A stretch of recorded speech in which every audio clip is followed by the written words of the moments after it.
How's it going, guys? Out for another drive. Kind of had some time, just to reflect on life and on the craziness and the quickness at which life comes at you.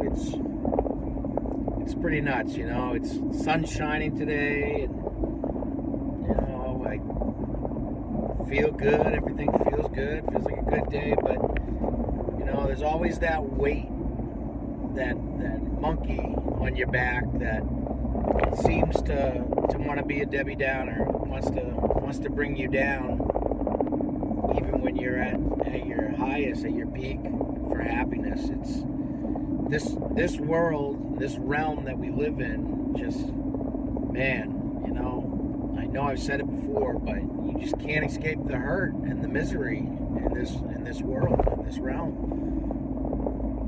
And I bring this up because I'm all the way out in God knows where. Came out here to meet up with a friend and was working on a house, and all the way out in East Bumlick. Don't have any idea where I am. And then I passed this rock quarry, and suddenly all these memories start flooding into my head about my dad, because I do distinctly remember being real young and coming out this way for my dad to buy a truck. And so as soon as I saw that rock quarry, just emotions and memories started flooding my head, and all of a sudden, go from cloud 9 to rock bottom real fast. It's a void of a loved one. Is a void that can never be filled. And in my case, is a void that has left a big part of me with so many regrets. So I say that to say this, anybody out there that's having some differences of opinion with their loved ones, for those out there that haven't talked to their loved ones in a while, please do me a favor. Reach out to them. Reach out, tell them how important they are, tell them how much they mean to you. Even if at the moment you're not feeling that way, really stop and think about the fact that tomorrow's not guaranteed for any of us. And, God forbid, something does happen to us and we're never to see our loved ones again, or something happens to them and we're never to see them again. I just wish I had one more chance to talk to my dad and to really tell him, how I really feel. And I'm sure he knows, but I don't know. I looked up to that man. He was everything I could ever hope and dream to be. And I say that knowing I'll never, ever reach those heights, because he touched a lot of people, not just me and my family, but, out in the community. He had a big reach, and he definitely, had a big heart. And,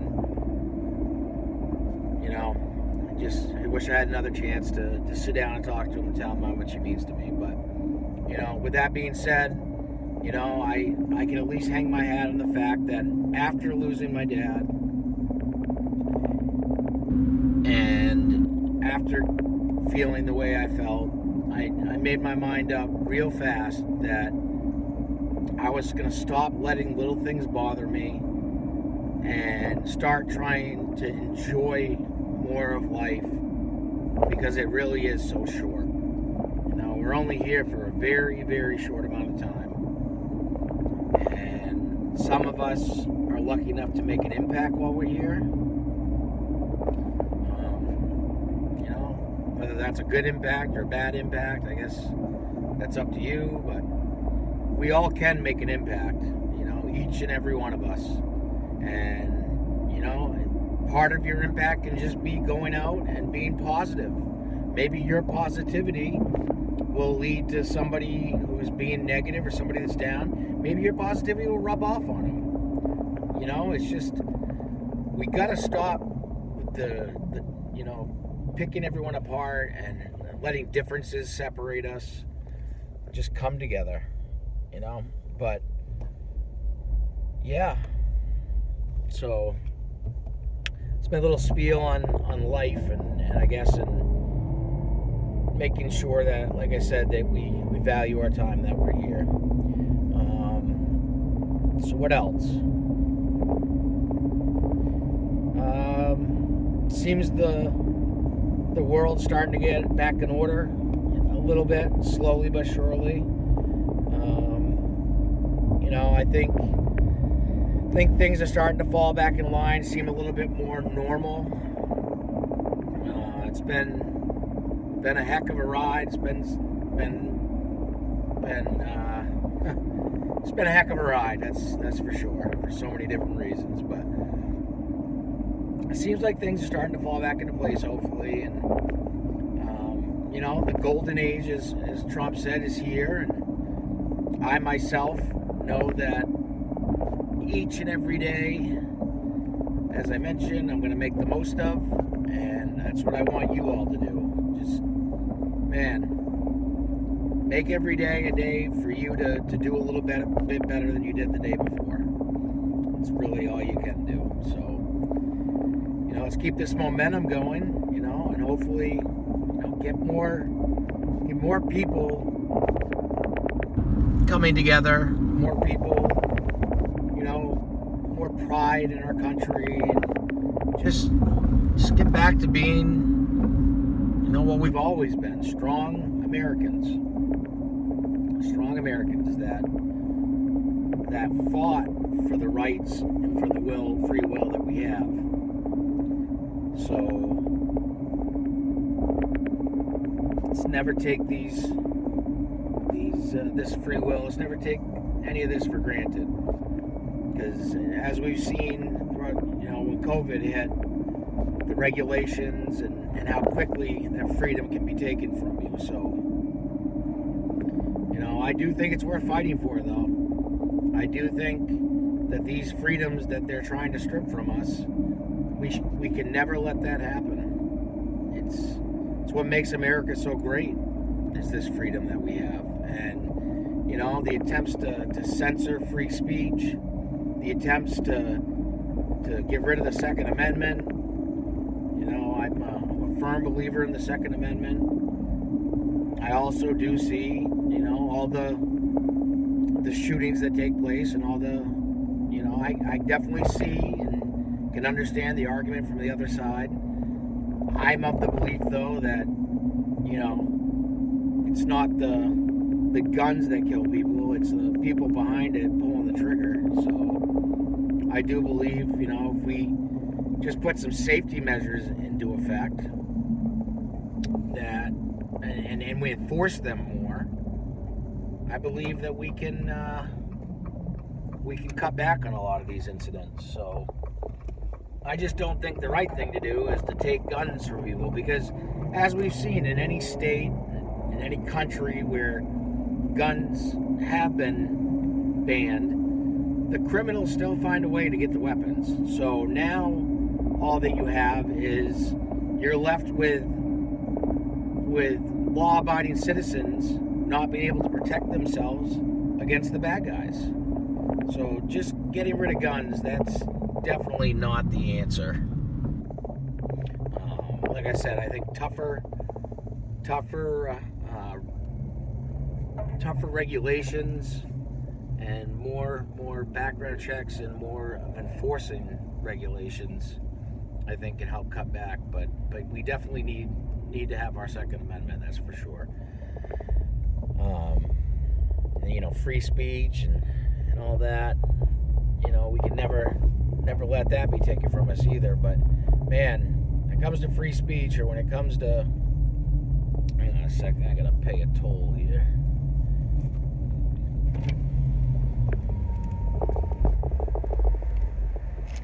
How are you? Thanks. Thank you. Have a great day. So yeah, I mean, freedom of speech. You got. Which way am I supposed to go? All right, I guess this way. Freedom of speech. You know, you got MSM, the mainstream media, taking that to a whole nother level. It's, you know, they use freedom of speech to lie to us. To, you know, more lies, more deceit. Come to find out, Doge and the Trump department go back and look at USAID records and find that mainstream media was on the government's payroll. Imagine that. So mainstream media was working for the government. So that means they're putting out the government propaganda. That means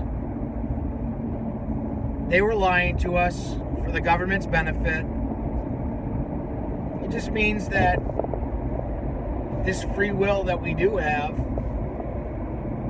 can be taken from us, like I said, in a mere matter of seconds. And part of the lies and the deceit and the deception, that's part of it. You know, we're not, how free are we really when our minds are being held hostage? Not very free. Not very free. But, yeah, you know, we gotta fight for our freedom. We gotta be willing to fight for our freedom. And, you know, I think getting back to normalcy here. Are you shitting me? I gotta pay another toll?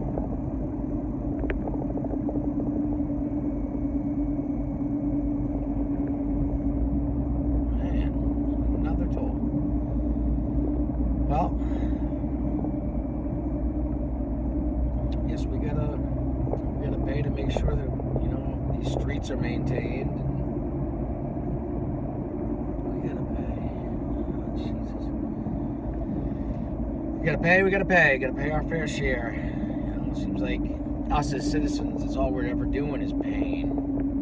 You know, and we're supposed to be paying for a government that works for us, but far too often they just want to work for themselves. What's good for them.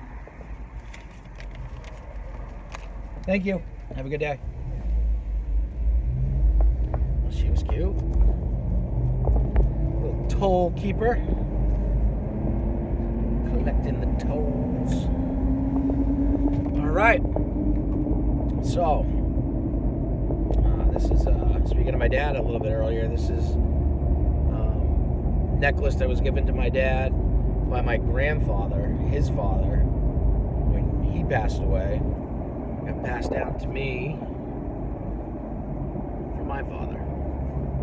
So just dangling there, and I thought it'd be worth mentioning.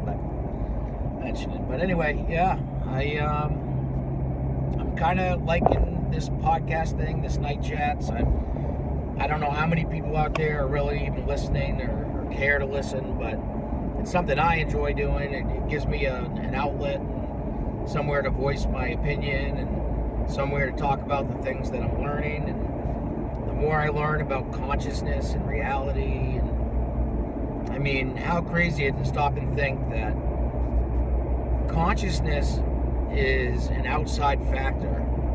Consciousness doesn't come from the brain. Your brain is just like a computer that is logging into consciousness and taking from consciousness what we need, what we want. But we're finding out more and more that consciousness is not a byproduct of the brain. The brain and physical matter is a byproduct of consciousness. As crazy as that sounds. And what I recommend to anybody, or what I recommend for everybody at some point, but for anybody who currently along their path of awakening, I recommend looking into the double slit experiment. The double slit experiment, without totally talking about everything involved in it, the double slit experiment was conducted to prove that we're living in a simulation, a simulated reality. It seems as if physical matter doesn't exist unless it's being observed. So, the table in your kitchen, the streets that we drive on, the cars that we ride in, none of that is actually real, quote unquote. It's a manifestation of consciousness. If you stop and think about it, atoms, which make up all matter, all physical matter, is made up of atoms. Atoms themselves have no weight, have no, they're not physical. Atoms are not physical. And everything in our physical world are made up of these atoms. So yeah, physical matter is something that we manifest with our mind, and consciousness is something that is driving that. But I gotta tell you,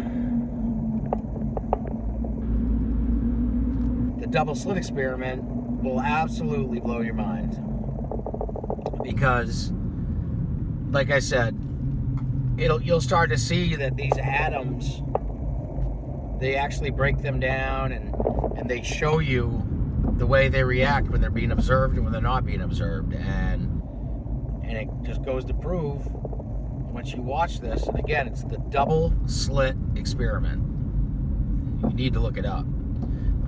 It'll teach you a little bit about our reality and what we see and what we experience, and you quickly learn, like I said, that our reality is a lot of smoke and mirrors, and our minds work in a way to manifest physical reality. So what is real and what isn't? It's crazy. We live in a crazy world. It's part of this, double slit experiment, or part of, things I've been learning, something called quantum entanglement.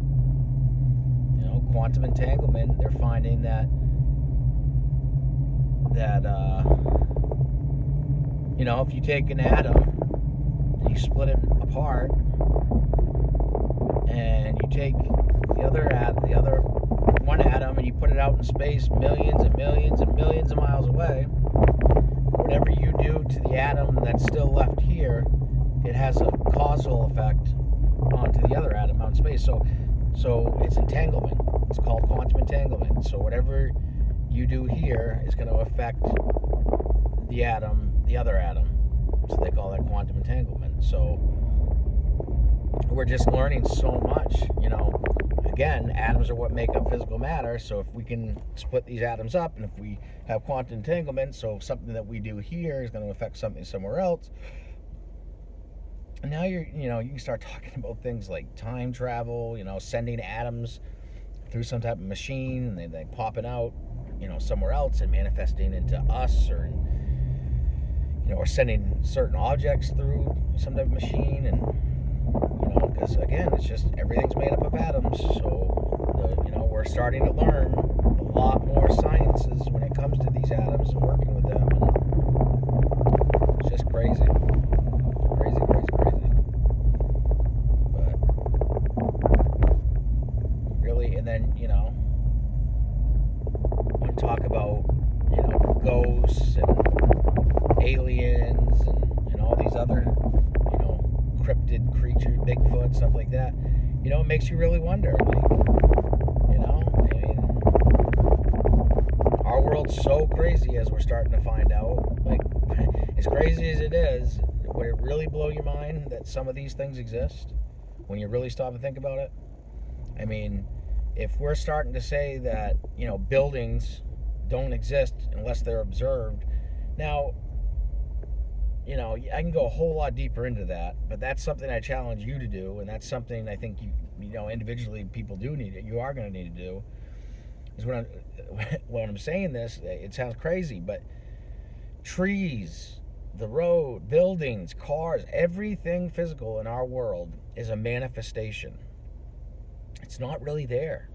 It's being manifested.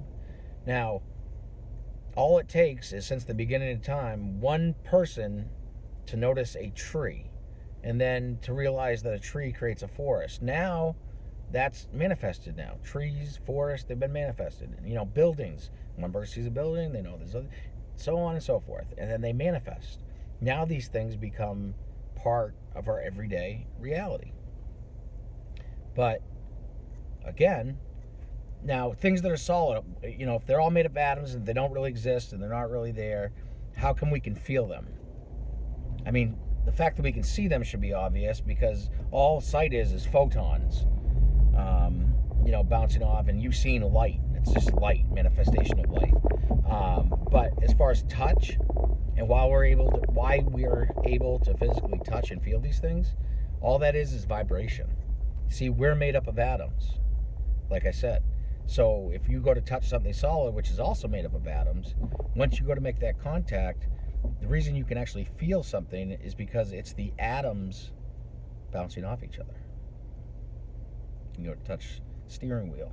That steering wheel is full of atoms. I'm full of atoms. I'm touching it. I feel it. It feels solid. That's the atoms making contact. That's all it is. That's all it is. But there's so many good people to listen to when it comes to talk about consciousness. Hal Puthoff is a great one. He's been looking into these things for a very long time. Another good one, his name is Jay Anderson. He's a great follow on either Twitter or Rumble. He just moved to Rumble. He was on YouTube. But Jay Anderson, he has a webpage. Big ups to you. Shout out to Project Unity. That's his webpage. That's his YouTube page. And now, like I said, he's got a Rumble page. But Jay, he does a lot of great work when it comes to consciousness and talks. Getting some thoughts out there about that. So you guys definitely take a look into that. I highly recommend looking into that. I hear sirens coming, but I don't know where they're coming. Oh, here they come. Ambulance coming to my left. Down in Portland right now. Down in the city, so a lot of sirens, a lot of people, a lot of activity. Which is probably a good idea to end this talk right here as I'm getting into the city, because I gotta start to pay attention a little bit more. So thank you guys for joining me on my ride. I hope you like this talk, and as always, make sure you like and subscribe. Thanks, guys. We'll talk to you soon.